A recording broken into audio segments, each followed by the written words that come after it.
Welcome back to a special edition of Connect the World from the Kabara restaurant in Dubai. You join us as we discuss who has had the most influence on the Middle East in 2014. What a year it has been for this region. Our audience here will shortly vote on who they believe has made the grade. But we have a short list, so let's kick off. First, the Middle Eastern refugee.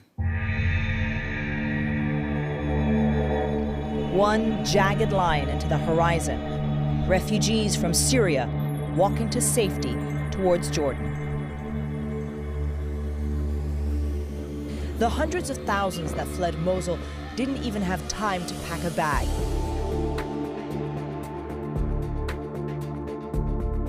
A modern-day exodus. Thousands of people trudge across a river to escape a violent enemy.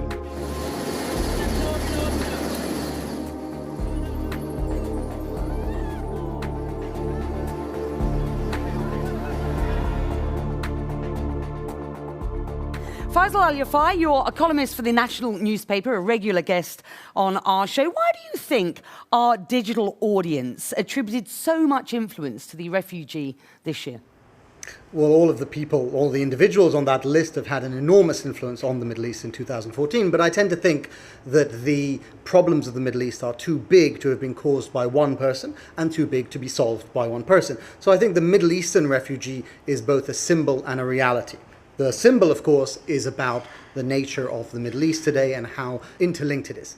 But the reality, as you see in that video, is horrific. 9 million people on the move from their homes, without schools, without families. This is not just a catastrophe, it is a cataclysm, and one that will be with the Middle East for decades. Ali Kaderi, you are a regular guest on this show, Connect the World, with me, Becky Anderson, and a former insider, as it were, to the US administration. Your thoughts?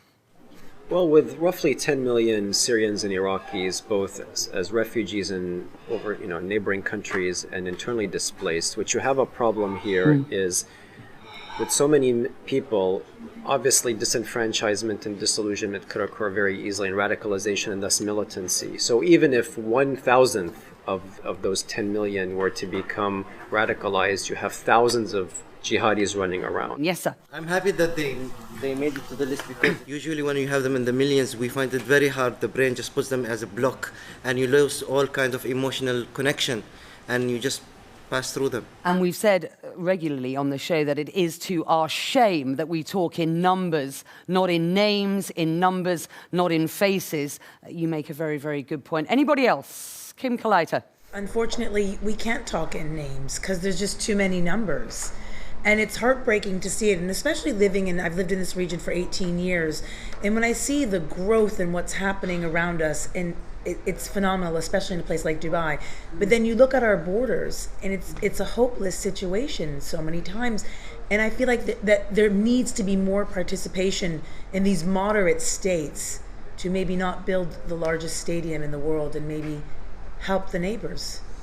Beth. I would like to pick up on this point exactly, that the burden that's been placed on the host countries is really remarkable. I think one of the lessons of the last 3 years is that Arab people are ready for more economic empowerment, more freedom, more opportunity, while the countries that are hosting this incredible burden of refugees, that's just gotten a lot harder. How do you provide jobs not only for your local citizens, but in Jordan, 600,000 plus refugees that are also in need of economic opportunity and support? It's really a remarkable burden.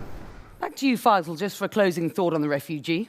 Well, the point made by my colleague about the lack of a face goes to the heart of this issue, because the majority of the displaced in Syria are not externally displaced in the neighboring countries, as Beth points out, but inside Syria itself. And the reason we don't see them is that they are invisible. But the repercussions of it, and this is why I think it's so important and why they have such an influence, the repercussions of it socially, economically and politically will be felt for years.